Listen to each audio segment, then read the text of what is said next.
অবশেষে আলহামদুলিল্লাহ আমাদের বাংলাদেশ যাওয়া হচ্ছে দীর্ঘ ৩-৪ দিন ফ্লাইট ডিলে হওয়ার পরে। তো মাঝের ৩-৪ দিন আমাদের এমন অবস্থা গিয়েছে যেটা আসলে বলার না। আমরা খুবই অনিশ্চয়তার মধ্যে ছিলাম যে বাংলাদেশ যাওয়া হবে কিনা বা কবে হবে। বেশি ডিলে হলে আমাদের যাওয়াই হয়তো ক্যান্সেল করতে হতো। তো যাই হোক ৩-৪ দিনের উপর দিয়ে গেল। এখন ভাবলাম যে যেহেতু আমাদের আগামীকাল ফ্লাইট, তো লাস্ট মুহূর্তের কিছু কেনাকাটা আমরা আবারও করব। বিকজ আমরা আসলে যেহেতু আমার ভাইয়ের বিয়ে, এই জন্য ভাবছিলাম যে বেশ কিছু কেনাকাটা বাংলাদেশ থেকে করব, এই জন্য ওগুলা করি নাই। কারণ ইউকেতে আসলে বিয়ের পরবো এরকম জিনিসপত্র কম, কারণ ইংলিশ কান্ট্রি, শীতপ্রধান কান্ট্রি, এখানে আসলে আমাদের বাংলাদেশের ট্র্যাডিশনাল জিনিসপত্রগুলো তেমন পাওয়া যায় না। আর বিয়ে মানেই তো ট্র্যাডিশনাল জিনিসপত্র, সেখানে তো আর আসলে এইসব স্টাইলিশ জিনিসপত্র পরে লাভ নাই। তো আমরা এই জন্য কিছু শপিং রেখে দিয়েছিলাম যে হচ্ছে উঠে পড়ো, গাড়িতে উঠে পড়ো, যে বাংলাদেশে গিয়ে করব। বাট যেহেতু সেটা হলো না, এখন 11th আওয়ার, মানে বাংলাদেশে যেয়ে আমাদের কোনো টাইম থাকবে না। তো এই জন্য আমরা এখান থেকেই টুকটাক কিছু জিনিস নিব। যেমন আমি ভাবছিলাম একটু মেকআপ করব। সো বিয়েতে তো আর বেয়ার ফেস এরকম যাওয়া যায় না, শাড়ি পরবো। সো কিছু জিনিস মেকআপ পার্লারে করার ইচ্ছা ছিল অনেক কিছু, বাট সেগুলো কোনো কিছুই হবে না। তো ভাবলাম যে আচ্ছা ঠিক আছে, এখান থেকে আমার নিজের জন্য মেকআপের টুকিটাকি জিনিস আমি আজকে নিয়ে নিব, যাতে আমি যাইতে যাইতে প্লেনে বসে একটু মেকআপ মেরে নিতে পারি। কারণ হচ্ছে সিচুয়েশনটা এমনই যে আমাদের প্লেন থেকে নেমেই হয়তোবা আমার ভাইয়ের বিয়েতে অ্যাটেন্ড করতে হবে। যাক, আলহামদুলিল্লাহ শেষ পর্যন্ত আমরা ফ্লাইট আমাদেরকে দিছে, কিন্তু ৩-৪ দিন ডিলেতে। তো যদিও 3 দিন, বাট এই 3 দিন আমাদের কাছে অনেক, বিকজ মানে দেশে যাওয়া বলে কথা। সো 3 দিন মানে 3 বছর এখন এরকম অবস্থা। কিন্তু তারপরও কিছু করার নাই, মন্দির ভালো। শেষ পর্যন্ত ব্যবস্থা হয়েছে একটা। আমরা তো খুবই টেনশনে ছিলাম যে মানে এটা কি হবে। আসলে যে পরিমাণ একটা বিষয় যে 1300-1350 ফ্লাইট ক্যান্সেলড হয়েছে, এগুলো ব্যাকলগে পড়ে গেছে, এগুলোকে কিভাবে মেনটেন করবে। যাই হোক, শেষ পর্যন্ত ব্যবস্থা একটা হয়েছে, হোপফুলি যাইতে পারবো।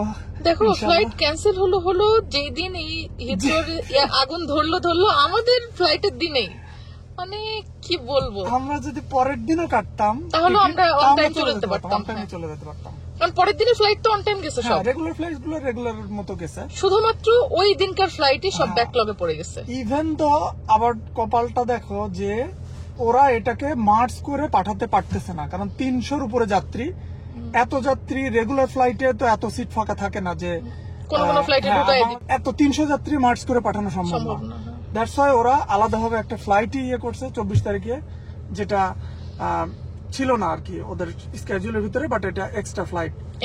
আই থিঙ্ক এই ফ্লাইটে অল এই ফ্রাইডেতে যেই আমাদের মতো ভুক্তভোগীরা থাকবে, ভুক্তভোগীরাই থাকবে। তো দেখা যাক। কিন্তু আমার টেনশন হচ্ছে যে মানে বরযাত্রী একদিকে চলে যাবে, আমরা পৌঁছায় সময় পাবো। তো আমরা এটা নিয়ে একটু ইয়েতে আছি যে আমাদের কি হবে। এখন সবকিছুই আল্লাহর হাতে, দেখা যাক। আল্লাহ একটা ব্যবস্থা তো অবশ্যই করবে। আল্লাহ যা করেন অবশ্যই ভালোর জন্য করেন। এত কিছু মানে ভোগান্তি বলো আর যেটাই বলো, এর সবকিছুর ভিতরে অবশ্যই আল্লাহর কোনো না কোনো ভালো নিহিত আছে।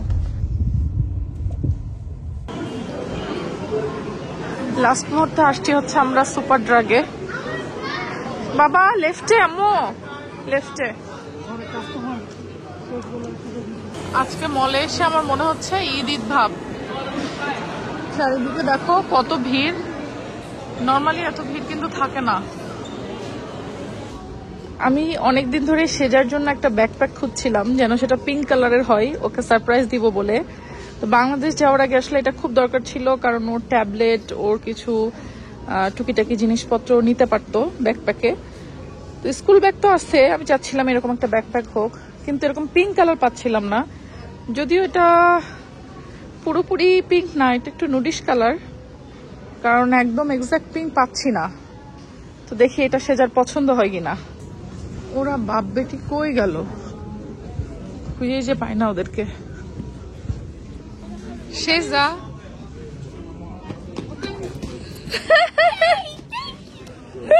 দেখো তো তোমার পছন্দ হয়েছে নাকি, আগে দেখো। এটা ভালো লাগে তোমার? ট্যাবলেট আটবে এটাতে? এটা ভালো লাগে? হ্যাঁ, দেখে যাও তো, আয়নায় দেখো তো। ওই যে গ্লাস সামনে যাও, দেখে পছন্দ হয়েছে কালার? হ্যাঁ, এটা লাইক এরকম একটা ডার্ক। আচ্ছা, বেল্ট অ্যাডজাস্ট করে দিব, এটার সমস্যা নাই। এটা এই যে বাসায় যে অ্যাডজাস্ট। দেখি পরো, আমি আরেকবার দেখবো আমার মেয়েটাকে কেমন লাগে। দেখি পছন্দ? খুশি তুমি? মা অনেক খুঁজছি তোমার জন্য, এটা অবশেষে পাইলাম আমরা। ও মাই বেবি।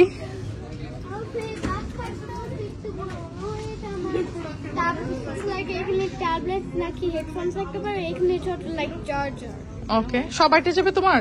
হ্যাঁ, ওকে, পারফেক্ট। লাইক ট্যাবলেট হেডফোনস ওগুলা। হ্যাঁ, আচ্ছা এবার দেখো ব্যাকপ্যাক সিয়ারা কোনটা চাই? কোনটা চাই সিয়ারা? হুইচ ওয়ান বাবা? Please take this one. Okay, your choice. You want this one? এবার ছোট কন্যাকে চয়েস করাতে এখন আমাদের ঘাম ঝরে যাচ্ছে। No, no, এটা নাও, এটা নাও। এটা নাও। না, ওইটাই নিবে। So cute. ও নিবে না ওইটা, ওইটা নিবে। Hard. Don't birthday party. Wow শেজা, তুমি তো উড়ে যাবা একদম, পাংখা লেগে গেল আমার মেয়ের। এই এদিকে আয় আম্মা। এটা কি করে? আরে ছোট পুরি এটা নেওয়ার জন্য ঢেকেই তো গেছে, দেখি। আয় হাই পিকাবু। সেজা মা, তোমার জুতাটা দেখি বাবা। দেখি না, দাঁড়াও। হ্যাঁ, জুতাটা সুন্দর হয়েছে। তাহলে তোমার জুতা হয়ে গেল নাকি? Yes, sir. সিয়ারা মামনির জুতা এটা। দেখি দেখি, এই দাঁড়া দাঁড়া, আস্তে আস্তে। ওয়াও কি সুন্দর সেজা। দেখি আম্মু দেখাও। Like it, nice, very nice. এখন আসছে আমরা হচ্ছে আপনাদের ভাইয়ার জুতা কিনতে। প্ল্যান ছিল বাংলাদেশে গিয়ে কিছু ফর্মাল টর্মাল কিনবে, বাট আমাদের যেই টাইম আসলে সেটা আর হচ্ছে না বিয়েতে পরার জন্য। এখন এখান থেকেই মানে ক্যাজুয়াল কিছু নিয়ে নিচ্ছে, তো সময় নাই বাংলাদেশে যাওয়ার, আর কিছু করার নাই। সো যেটা পরে আমরা এয়ারপোর্ট থেকে নামবো সেটা পরেই বিয়েতে যাবা নাকি? এটা পরেই বিয়েতে চলে যাবা।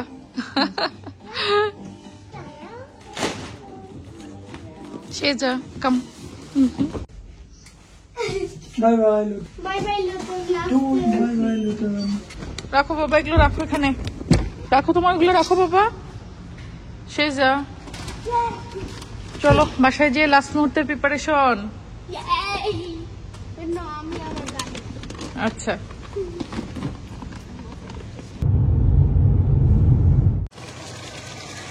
একটা মজার জিনিস দেখাই আপনাদেরকে। বাসায় ফিরছি আমরা ইফতারের আগ দিয়ে, তো এখন আজকে ইফতারের প্রিপারেশন আমরা ভাত দিয়েই করার চিন্তা ভাবনা করছি। কারণ হচ্ছে আমাদের ভাত তরকারি না হলে রয়ে যাবে, শেষ করতে হবে। সেহরিতে একটু খাবো আর এখন ইফতারে খাবো, যাতে শেষ হয়ে যায়, কারণ তারপরে তো আমাদের ফ্লাইট। তো এই ভাত তরকারি আর ফ্রিজে রেখে গেলে আসলে ভালো থাকবে না। তো এই জন্য আপনাদের ভাইয়ার আবার ডিম ভাজি খাইতে ইচ্ছে হয়েছে, তো তার ইচ্ছা হলো মাংসের ঝোলের মধ্যে এরকম শুধু লবণ আর একটু মরিচের গুঁড়া দিয়ে পেঁয়াজ বাদে ডিম ভাজি করে এটা দিয়ে দিতে হবে। এটা হচ্ছে সে মাংসের ঝোলের সাথে ডিম ভাজি খাবে। এরকম খাবার কে কে খাইছেন বলেন? আমি নিজেই তো খাই নাই। তুমি খাইছো নাকি কখনো? মানে কোথায় খাইছো? স্বপ্নে। আচ্ছা, বাপ বেটি এখন তাদের জুতা কিনে নিয়ে আসছে, আজকে সেটা নিয়ে ব্যস্ত। দেখি আপনার জুতা। আচ্ছা, আপনার সানগ্লাসও তো নিছেন বসের?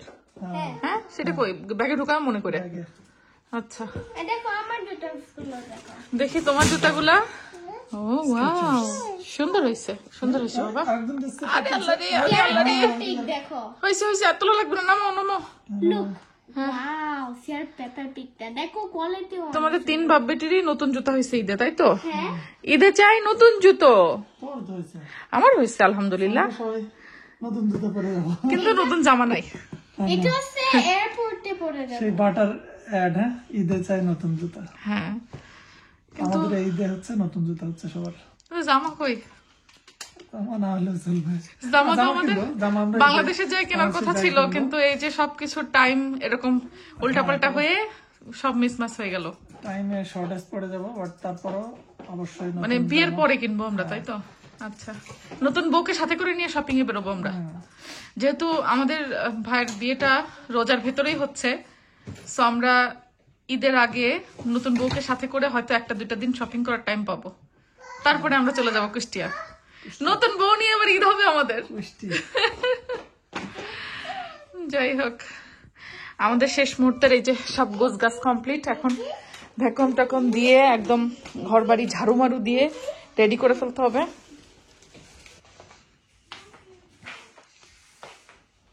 কি হয়েছে তোমার ঘর দর পরিষ্কার করা?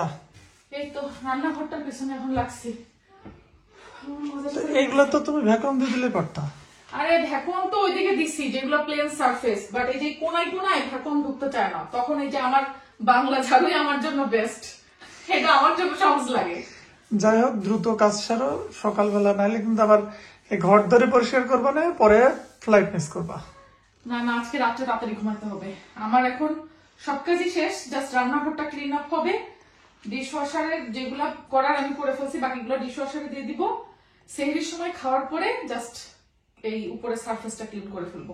সব ডান, লাগেজ গোছানো শেষ, সবকিছু শেষ। এবার fly we are coming Bangladesh. আর এখন জাস্ট রান্নাঘরটা মপ করে দিব বাস। কারণ না হলে হয় কি, যখন দেশ থেকে আসবো অনেকদিন পরে এসে যদি দেখি যে ঘর বাড়ি এলোমেলো, নোংরা, তেল চিটচিটা, মানে এত খারাপ লাগবে বলার না। এমনিতেই তখন ডিপ্রেশনে থাকবো, কষ্টের টাইম, দেশ থেকে আসছি, মন খারাপ থাকবে, তার উপরে যদি ঘর বাড়ি নোংরা থাকে আরো খারাপ লাগবে। এই জন্য আমি চাচ্ছি সব ঘর বাড়ি একদম ক্লিন আপ করে রেখে যেতে, যেন এসে অ্যাটলিস্ট ওই মন খারাপের মধ্যে আরো বেশি কষ্ট না বাড়ে, সবকিছু ক্লিন থাকলো।